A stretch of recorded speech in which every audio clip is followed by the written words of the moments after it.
Karin, thanks a lot for joining me in this journey to share your insights on this topic, and I'm eager to learn it from you. All Okay. right. Well, thank you so much for joining me and inviting me into the conversation. It should be very interesting, and I will look forward to hearing from the wisdom of others in your interview series. Wonderful. And since we started already, so Karen, it's very honor for our audience to have a little introduction from you of who you are and the work that you are doing. Would you please do that honor for us? Sure. So I'm Karin Hurt. I run a company with my husband, David Dye. The company is called Let's Grow Leaders. We are a global leadership development company known for very practical tools and techniques for human-centered leaders. And we work with the brands that you would recognize, some of the big folks, Nestle, Amazon, and then many fast-growing startups. And so our whole journey is to give people practical tools for leadership development that sticks so that they can go back and immediately apply. So we do keynote speaking, we do long-term leadership development programs, we do culture change programs, and we write a lot of books. I know, I know. Hey, Karen, thanks for doing the introduction in very, very short time, and it's less than a minute, and it's not fair for our audience. And before we start on to that topic of wisdom, I want to dig into your stories a little bit, okay? So you and your husband, David, you guys could do anything in the world, but you decided to help leaders to grow through book writing, through workshop facilitating, through consulting services, from keynote speakings. Why did you guys decide to do that? Yeah, so we were both executives before starting Let's Grow Leaders, and I was at Verizon for 2 decades. And as I was, so my background is, my educational background is all in this stuff: leadership development, organizational development, a lot of work with research on teams. But then, so my first decade at Verizon was in that space, in HR. But then I went out and did a variety of field assignments. So I led a 2,200 person sales team, a 10,000 person customer service organization. And in doing that, I learned a lot of things about what to do well and what doesn't work. And I also learned from watching other leaders what was the impact that they were having. And one of the things that became very clear to me is that there are some leaders out there still thinking they can lead with fear and intimidation and getting results for a minute. And they're like, well, see, when I do it this way, results go up. But that is no way to get long-term sustained results over time. And I became very passionate about that. And my mission in the world was, how do you teach people that they can get results and stay a decent human being, and give them the practical how? Because it's one thing to say that, but it's another to say, and here's how you have that conversation. Here's how you object in a way that is going to not damage the relationship and still get you the results that you need. Here's how you hold people accountable with maintaining the relationship. Wow, wow. And this conversation is to ignite the passions and help people to find the mission in their lives, so that to understand more about wisdom, how we're going to grow with that. And I still remember how you told me during our interview last time that you met David and you decided to do something to get the relationship into the next level. So I think it's funny, and it's wise to share that story with our audience again before we move to wisdom, please. Just in case anybody's over 40 and looking for love, we'll give them a little bonus commercial here. So David and I were both writing. Had both decided to write a book, and so we had met each other online, not the swipe right, swipe left kind of online, but we had both known of each other because we were writing in the same leadership space. And I ran a leadership carnival called Frontline Festival that people contributed to, and he was one of my contributors. So we were aware of each other's writing. Well, one day, David said he read an article that was written in a big HR publication, and he's like, I don't remember submitting this. Well, he gets to the byline, and it's me, and he realizes that, yeah, it is so aligned with what he thinks, but it was clearly my work. So he picks up the phone, and he calls me, and he says, Karin, we're so aligned. I think we should collaborate someday. And I said, sure. Well, we didn't do anything right away because we were both super busy. But then a couple months later, we ran into each other at this book publishing lab in New York City. So it was sponsored by the National Speakers Association. you were there to learn how to attract a publisher, how to do a book proposal. And so we were having lunch. We said, well, what kind of book are you writing? And we realized we were writing almost the same book. So we decided to collaborate. That book is Winning Well, A Manager's Guide to Getting Results Without Losing Your Soul, right? So how do you get results and stay a decent human being?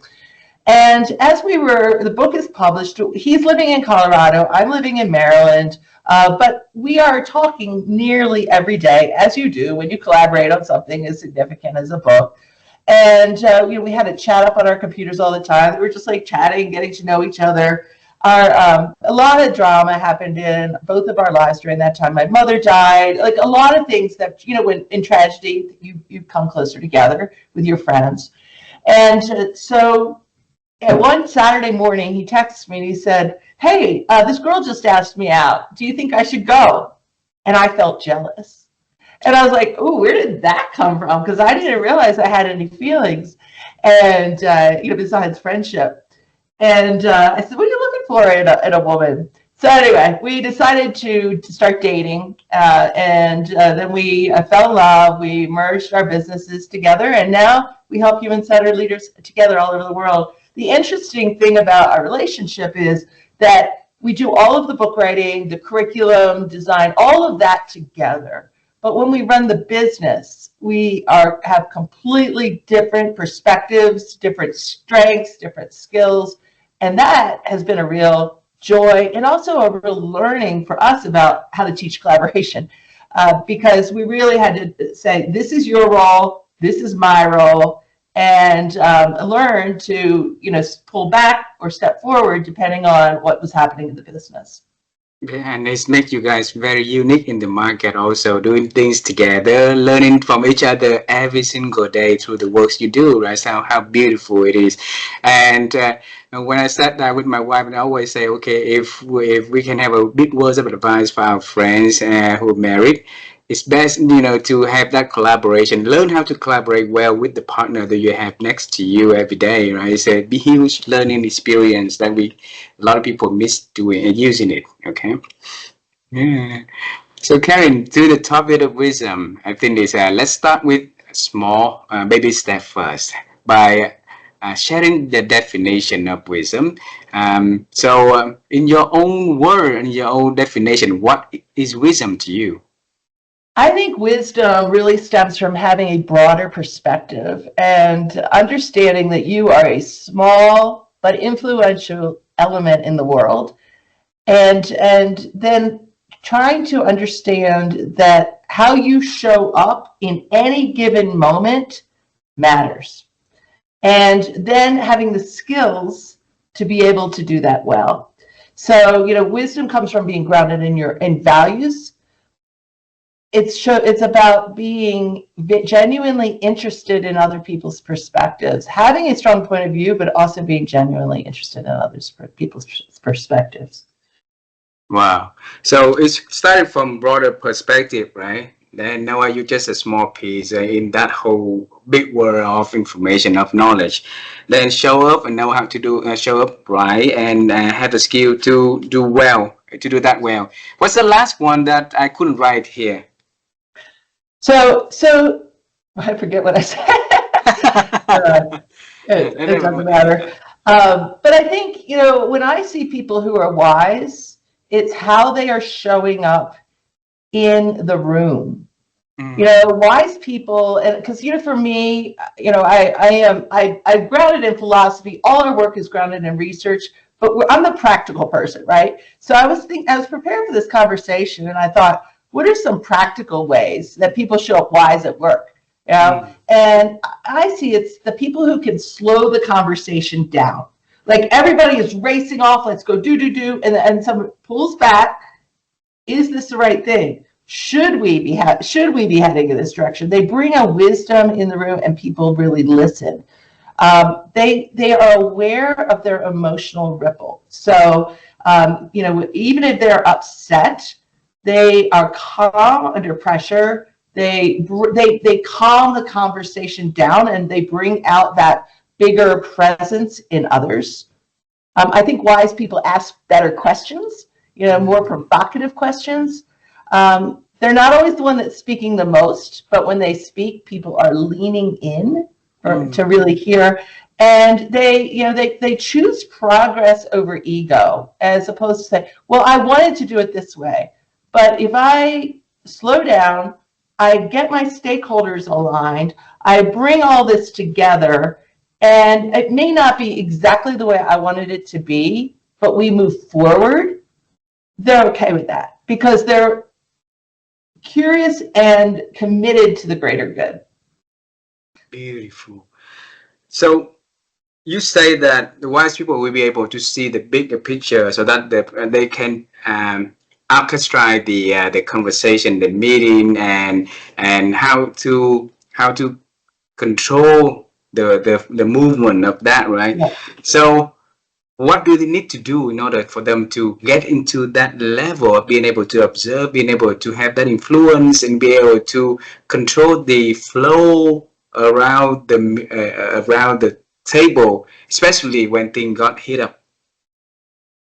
So I think there's becoming wise, and then there's acting wise, right? And so how do you become wiser, right? I mean, none of us are so wise, right? But how do we become as wise, continuously wiser? And I was thinking about, well, where does my wisdom come from? And it comes, I think, really comes from a couple of places. One, it comes from your own experiences.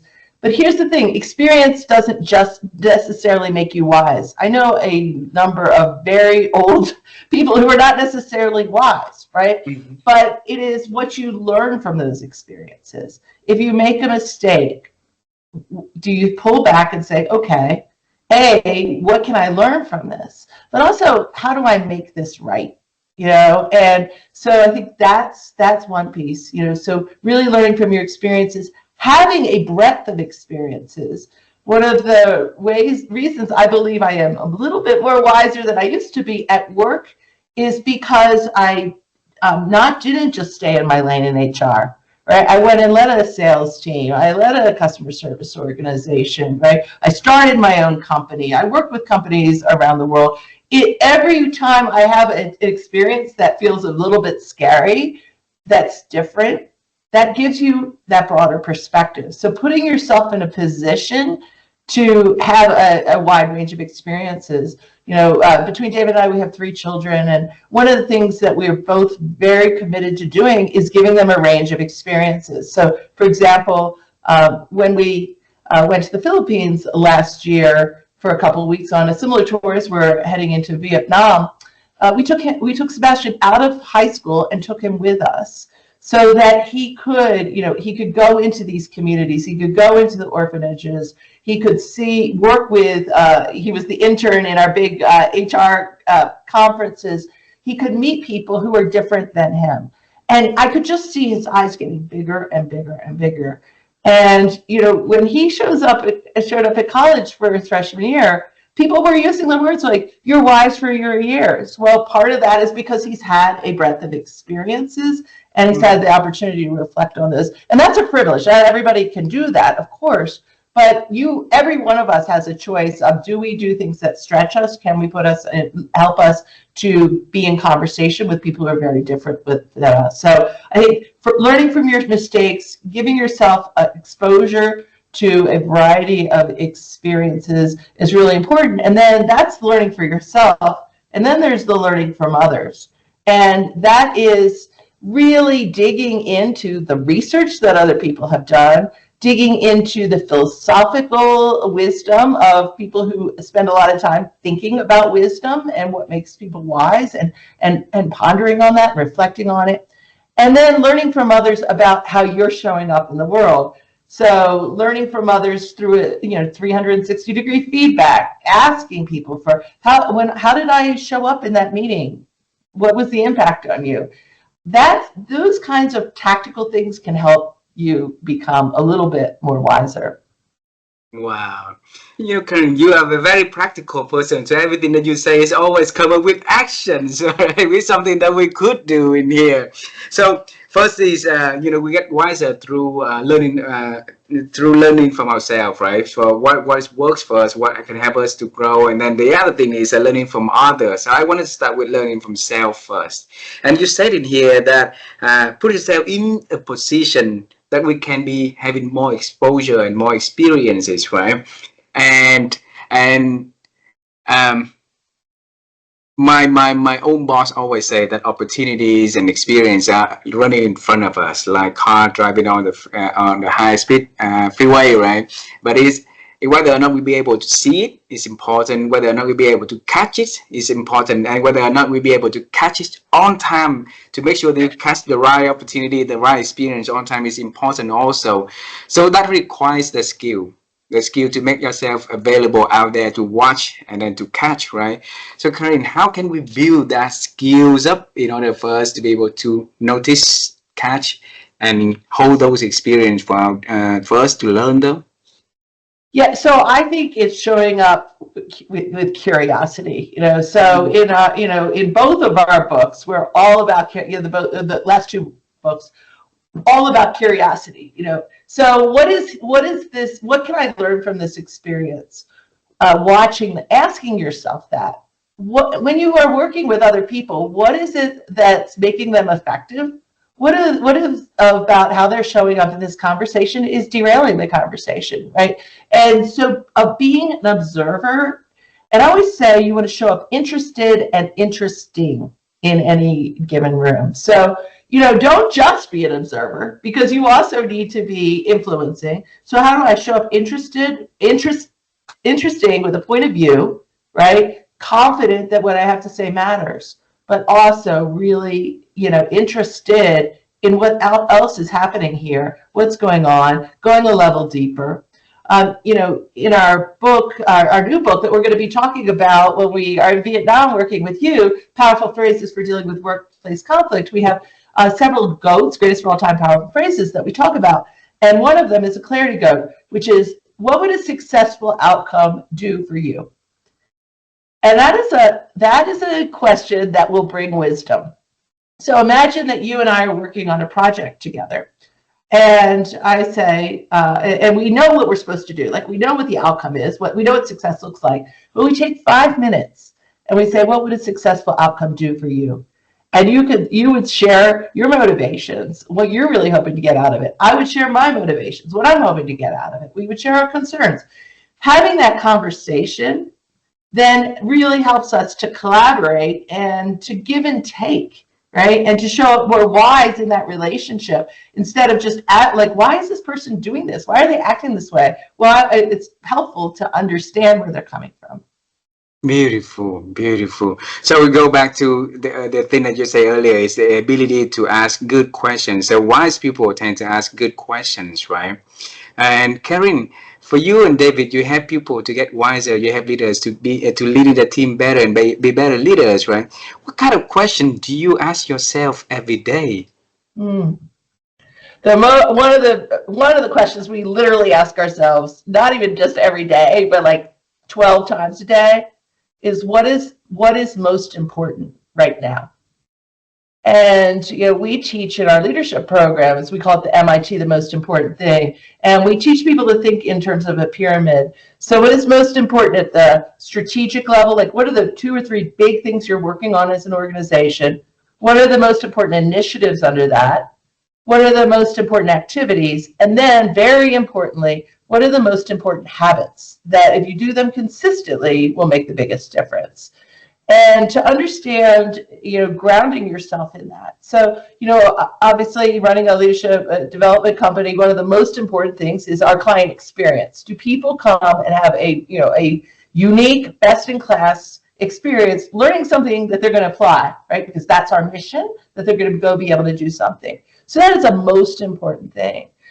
Being a thought leader in the world is a most important thing for us. It's important that we don't phone it. We don't use ChatGPT to write blog posts for us, right? We are doing our original research. We're sharing our experiences. We're writing. Like, all of these things are most important things, but they all run down to a habit level. But in any given moment, you have to have a laser focus on what's the most important thing. So yesterday, for example, we had a cyber attack hitting our website. Oh. Now, our website is everything for us, right? We've got 1,500 articles. We have universities that depend on our articles. We have clients that depend on our articles. It's our marketing. It is a big problem when, like 5 minutes before I get a call, university calls us and says, we've just blocked your site. Okay, this is not good. But also, I went in and David and I were both about to get on an executive leadership development program virtually with our largest client. Wisdom looks like this is a big problem. Like we quickly got, made the phone calls. We needed to get some people working on the thing. But then when we showed up in that meeting, just focused on the most important thing, those executives in the room. It wouldn't have done any good to show up frantic and like spewing, oh my God, we're so worried about this thing. Blah, blah, blah. That wouldn't serve them. So how do, the wisdom to say, okay, I did what I could do. Now for the next 75 minutes, I got to focus on doing the best I can for these leaders. And then I'll go back to deal with this problem. And I think that is one way. And I'm not sure that's hard to do when when your brain is like, what am I going to do? Right. But, how do you just show up and say, there's nothing I can do right now in this moment except this thing, which is be present for these leaders. Right. Wow. And I wish people have the list of important things to do, so for them to focus on what's the most important thing out of that to-do list, right? So what's wrong with, what's going on with a lot of us that we don't have the important things on our basket to focus, to do? It's hard because there are so many competing priorities, right? Both of those things were most important, right? But we call it infinite need, finite me, mind the MIT. So there's always going to be more than you can possibly do in any given moment, right? So to know what your big strategic priorities are, to be able to say no to certain opportunities, and because at this point in our careers, I told you how many interviews I said no to, right? Just this month, right? And so to say, I wish I could, I'd like to contribute in this way, but I just can't, because if I spent my entire day doing interviews, I'm not going to accomplish these other most important things that matter most. So I think it's having the confidence to know where you're headed, what matters, to know that sometimes, every time you say yes to something or someone, you say no to something or someone else, right? And to be able to say, I have to be true to my mission in the world here, and it doesn't mean saying yes to every single thing.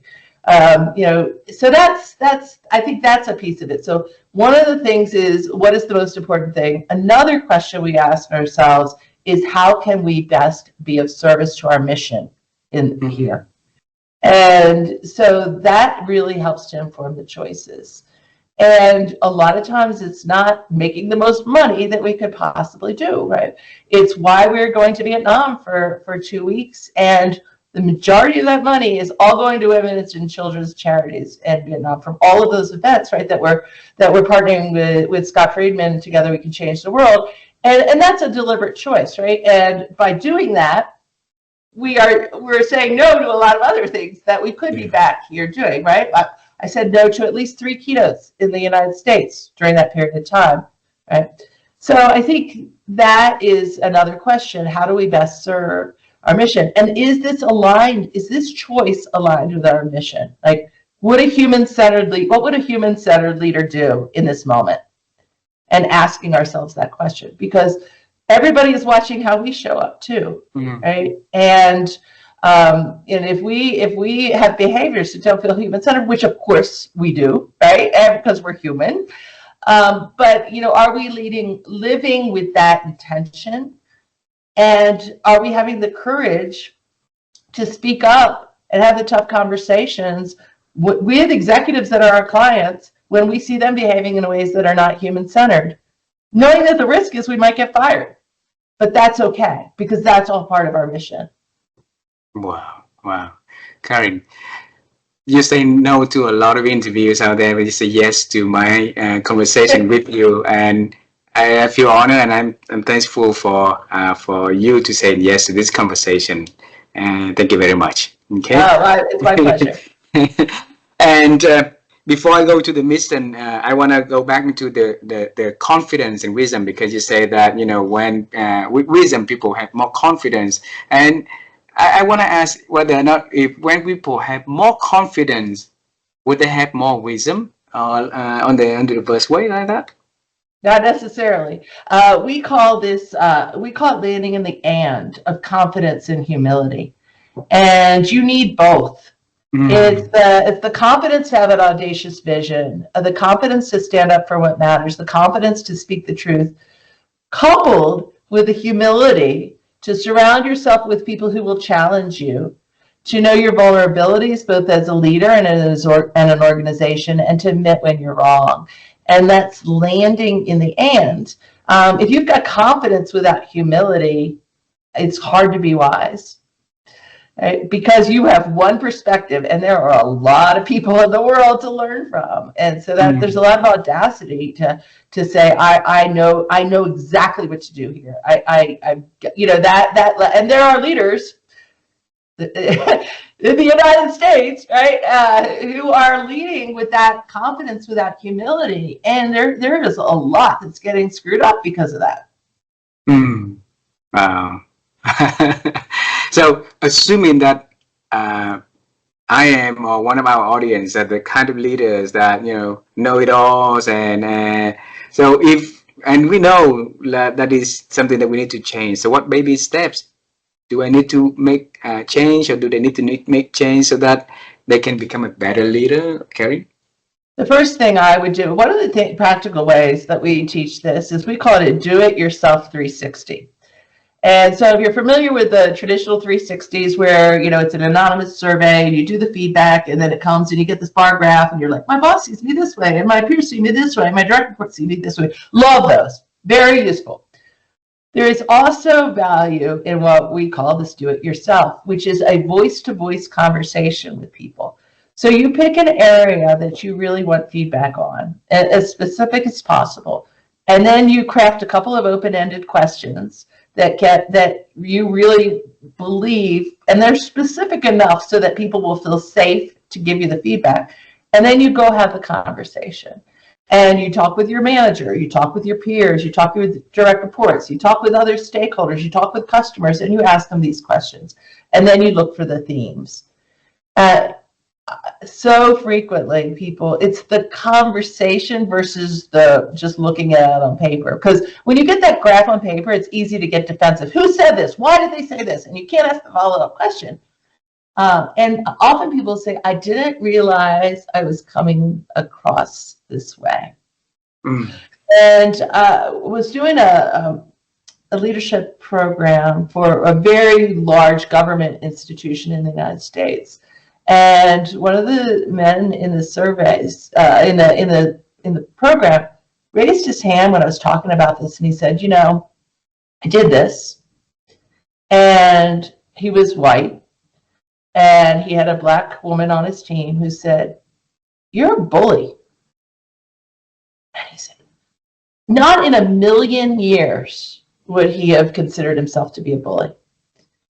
And he said that conversation completely changed the way he led, because then he got curious. He's like, first of all, I am so sorry that you have felt bullied by me. Right? He owned it. And now I really need, and that is not my intention to show up that way. So can you tell me specifically, what did I do that made you feel that way? And it turned out it was his tone of voice. It was the way he was showing up in certain meetings. It was shutting people down. And he needed to hear that. But at least he had the curiosity, because he could have gotten defensive and he was like,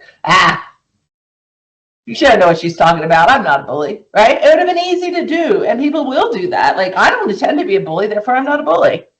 And so I think that's part of it is, are you really open? If somebody's giving you feedback, are you really listening? Wow. So So that leading to your recent works with David in the past 2 years, you just mentioned earlier, is about having people to get more curious, right? Because that reflective moment and then leading with curiosity, with that help that leader you just mentioned led the organization, has led the organization in a completely different way, right? So what can we do to create the curiosity, the capacity to be more curious, Karin? So I think it's breaking it down to be very practical. Because, you tell, one of the biggest mistakes I see happening in leadership development or mentoring is people will use big words like, not that curiosity is a big word, but you need to be more curious, or you need to be more strategic, you need to be a better team player, a better critical thinker. Well, what does that actually mean in terms of practical, tactical habits? Like, what does that mean? So if you tell somebody to be more curious, maybe you give them some words that they can use. And so that's why we wrote this book on powerful phrases, right? So is to give them some words that they can use. If they were in I'm curious how this looks from your perspective. That's an easy to use phrase. Tell me more, right? What do you think we should do next? Like, you could teach anybody those 3 powerful phrases, right, to use consistently, and say, okay, before you offer your opinion, ask one of those questions and listen, right? You could teach anybody at any level to ask those, and it would be helpful. I was thinking about some other powerful phrases that define wisdom. You caused me to write an article last night on wisdom. I'm sitting with 2 truths that feel in tension. Can we talk through that? There's a lot we don't know yet. Let's name that before we rush in to fix it. That's a strong reaction. Can you help me understand what's underneath it? I don't need to win this. I want to get it right. Right? So these again are skills that you can teach people. And sometimes when you can give them, like, just try this. Like, that's what I always will say to a leader. Like, I don't know. I'm like, okay, just try it. Use this words and then see what happens. And then when they realize that when they have asked a question like that, or they use a powerful phrase that is effective, confidence breeds confidence. When they realize that they're actually having more collaboration, then they're more likely to use those words again. And then they're more likely to be able to make up their own words in any given situation that are going to make sense because they understand the value of using the right words. Wow. So it means that we need to redefine and redesign our vocabulary, the phrase pool that we can have, to use in our daily lives, not only at work, but also in living as human beings, and, having private conversations, right?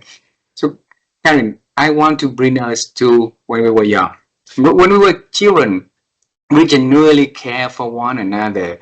We were curious to ask about, what's wrong, and try to use that little vocabulary, vow that they have, right, to try to explain to the best. So everything seems to be pretty cool when we were young, when we were little, right? But along the way, when we grow up and get into the leadership role, a lot of things has changed that made us becoming less tolerate for one another, less understand about the perspective of one another, and leading in a way that we don't want it to be. Maybe we want to be differently, but one way to the other ways lead us to that directions. And so what's wrong with us along the way? Well, experiences, we learn from experiences, and it's what is the lesson that we learn from experience. But it's interesting. Dr. Amy Edmondson of Harvard is really considered to be the pioneer of psychological safety. She says that people are more likely to hold on to a negative experience with speaking up or sharing a truth than a positive one, and overweight the negative impacts that they might have in the future. And I'll be so scared, and say, so that's why we have so many people say, I'm not going to do that. I'm just going to stay in where I feel safe, right? And because we're holding on to these negative experiences. And that is why I think it's so important to give yourself a range of experience and have the courage. And, we talk about practical ways to be a bit more daring, little baby practical steps to be a little bit more daring. Brene Brown says it's hard to hate people up close. And yet with social media, we are in our own bubble, and we say things that all of our friends agree with us, and then we're like, oh, look how smart I am because everybody agrees with me. Guess what? Not everybody agrees with you. And to have the courage to go talk to the people that the algorithm is not shoving into your feed, and to to have deep conversations. The other day, David had a conversation with his mother that I think was incredibly courageous. And without getting into a lot of detail on it, because it's his story to tell, but from a political point of view, his mother is in a different place than he is. And he went and he took her to breakfast, and he said, I really want to understand. And he just listened. And they didn't come together completely, and no one radically changed their mind. But as a relationship, at least he understands, and at least she understands where things are coming from a little bit more. And I think we need more of that in the world, quite honestly. And it's why we are so focused on not just doing our work in the United States. Right? That is a very limited perspective. And the other day it was not the other day, about 2 years ago, but we were in Switzerland, and one of the leaders in our program said, that's a very American perspective on something that I said. And I was like grateful for that feedback. So tell me more. Why do you see it that way? What is the Swiss perspective on it? Right? And that is how we grow, to get our perspective brought in. Beautiful. So Karin, when you say that in the very earliest of our conversation, wisdom comes from the knowledge that we be able to expose to, right? And in the world with so many opinions, so many different directions, so many noises, so many information out there, it's easily coming to information overload for a lot of us, and our brain can retain certain things, right? If we put the trash into it, then all we get out is just trash, right? So what can we do, Karin, to be able to first is to get information that is important, that's relevant for us, and second is you say later on to the conversation is about to open to ideas from different people also. So similar to that, because if you say yes to listen to those ideas, then you say no to being able to have exposure to different ideas that can be better also. So the future in the selection period, selection process is important in here. How can we improve that area? Well, I think part of it is focus. You can't be an expert in everything. And so know where do you really want to go deep? What do you really want to become an expert in? And then not try to pretend that you are an expert in other areas that you are not. That's one thing. I mean, you could put me pretty much on a stage with a microphone and ask me questions about leadership and culture, and I will be able to give you pretty informed answers to those questions, because I have spent my life studying it, studying the research, doing my own original research, working with people, right? So I put in the 10,000 hours or whatever that Malcolm Gladwell says, and I'm just confident.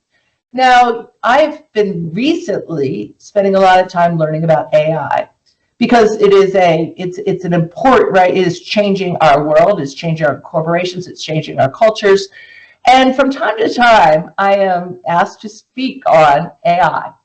And so what I say is, here is my angle, because this is the only place that I am really, how do you stay human-centered in the age of AI? That's what I'll speak to. Now, I could show people techniques that how do we take our research sets and do a qualitative analysis. I could say all that. And we use AI for that kind of stuff, but we are not the experts. Like, there are people smarter than us in the world on that. And so to be able to say, yeah, I use it for this and that, and find it valuable, but who's really the expert in it, and then point to the experts. So I was asked by Training Magazine to come speak on AI, and I said, great. I'm going to have a panel. And then I brought in 4 people from around the world, right, who are experts in AI. And I am going to facilitate it to draw out their wisdom. And I'm going to bring the human-centered angle. Right? And so I think that level of humility is important. I have the confidence that I belong in that conversation, but the humility is that I do not belong in that conversation alone. Yeah. Wow. Karin, you mentioned about focus. That is the second half of this year for us. So we bought a lot of books on the topic of focus, and we are going to deep dive into those for Q4 release of our conversation about this. Maybe by then I'll get back to you, and you're not gonna say no to me to see how we're gonna be able to grow our ability to focus. So go back to you. We have a friend in common. It's Michael Bungay-Steniers, right? He says to have a curious a little longer. So how could you? And I really have a huge admiration for those people who have the interest on certain areas, and like you and David on the topic of leadership, on how to help people to get better, right? So how can you nurture that mission, that passion inside of you, that long enough so it keep growing inside of you, where a lot of people out there have a little bit interest here and there and drop the ball, half bake the cake in a period, and never had a chance to experience the end result of anything that really important in their lives.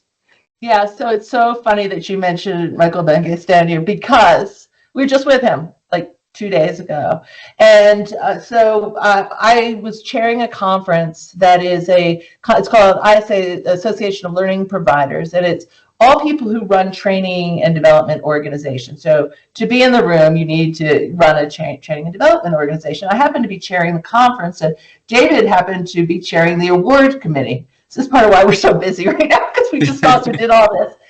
And Michael Bungay-Steniers won one of the awards, the Thought Leader Award.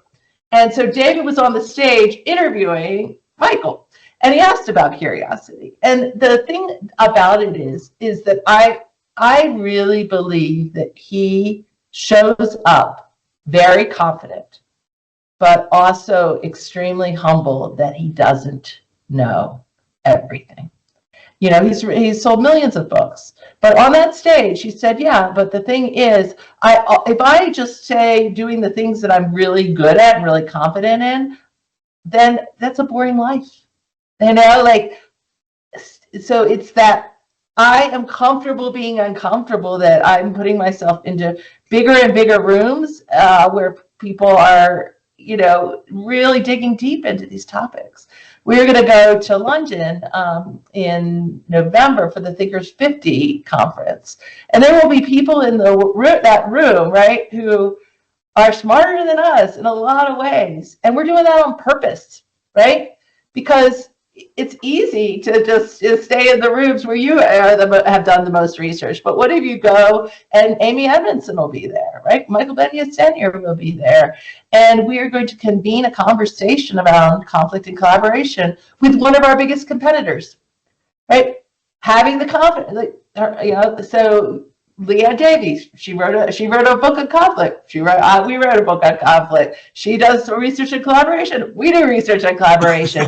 And we're going to hold hands and convene a conversation while we're in London, because we both know that the mission is bigger than us and our companies, right? And so I think when you say, how do you do that? You got to let go of some of that ego, because you got to say, do I really care about leaving the world a better place? Well, then I've got to do that by expanding my peripheral vision. Beautiful. So you mentioned about Leah and David. I mentioned about MBS earlier, and then when you mentioned about Leah and David, we're having her on the show next week. So well, tell her I said hello. Now, I just have a few last questions for this conversation. So, Karin, my wife and I, we've been on the quest to help people to improve their ability to think, because we believe that thinking is critically important, and that capacity has been diminishing for many reasons. So, at least in our opinion only. Okay, so that's why every conversation like this, we want to have something that can be practical, so people can take home, can think, reflect, and use to improve their ability to think. So, Karin, over the years, how have you been growing your ability to think? Well, again, I'm going to give you one practical way to do it. Yes. So this is what we call our Own the Ugly model. And I know you've read Courageous Cultures, and it comes from that. And it's 4 strategic questions. And we use this with teams all over the world. So take a business challenge that you have and ask these 4 questions to help reframe the problem. What are we underestimating? Like, what are we underestimating that's good about this situation? What are we underestimating that's bad? You know, maybe our competitors are further ahead than we think. We might be underestimating that. We might be underestimating how skilled our employees are to rise to the occasion. What's got to go? What do we need to stop doing in order to make this happen? Where are we losing? Where are we losing to the competition? One of the things I'm spending a lot of time with executive teams right now is to look at how they look at data, looking at trends of data. What is this data saying, right? So what is the data? Where does the data tell us we're losing? And then most importantly, and in chapter 6 of Courageous Cultures, we talk about this, where are we missing the yes? And where is there a completely different way to reframe this problem? And so this is part of our idea incubator process, which is part of our critical thinking, how we teach critical thinking in organizations. So, for example, right when we get back from Vietnam, I'm going to work with a very senior team at Honeywell Aerospace. And if you're watching the news, they are in a very exciting transition, and there's been some things that are happening. They're in a period of exciting new growth. And so one of the things that we're going to do is talk about, given the future that they want, and we're going to ask those 4 questions, right, and really have a deep conversation around that. So I think that's, for me, it's always about, you need to think about this more deeply. It's too broad. Give people some tactical, practical tools and techniques to do it well. Beautiful, beautiful. And now to the saying yes thing. So you say no to a lot of things to save the energy and resources, to saying yes thing that you are going to say yes. So I'm just curious to see what is that David and Karin are going to say yes to. So that's a very interesting and good provocative question. So one of the things that we have always in our company said, we'll have other people on the team who help with admin and marketing, but we're the teachers. And so we'll say, I've said this on so many sales calls. Now, when you work with us, you're not working with a 27-year-old that we've trained in our IP. You get us, which means that we're in the room. We can answer any question. Well, that has worked very well for us for the last 12 years. But the problem with that is it is impossible to scale. And we're running out of days, right? We are running out of days. And we started to say, are we having the biggest impact on human-centered leadership in the world that we could by maintaining that? Because A, we're tired, and B, we're having to say no to a lot of clients who A, can't afford us, or we just are out of days. So we have built, what we've decided to say yes to is to build a facilitator program around our collaboration IP. So we have built a product. We spent the last 2 years developing this product, which is called the Synergy Stack System. Very difficult, by the way, to get the card decks into Vietnam. So if you know how to do that, the government is not really fond of importing card decks into Vietnam. So I'm curious about that one. But what we're doing is we now have facilitator certifications, and we've trained about, I think, 25 people so far around the world. We just started it.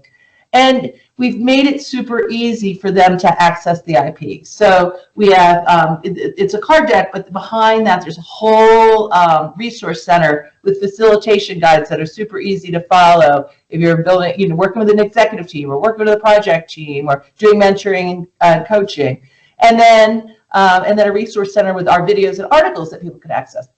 So the reason I say that is it was a huge leap for us to say we are willing to let go and teach other people our content in a way that they can be facilitators.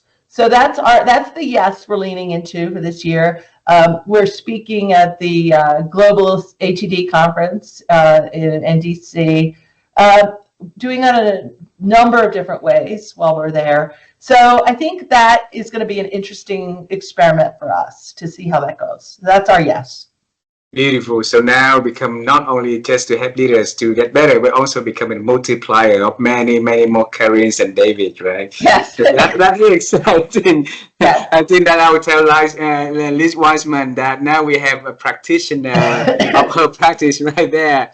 So the last question is about, two last questions. One is about your childhood. So when you were little, what was your dream about the future things that you are going to do, Karin? I wanted to sing on Broadway.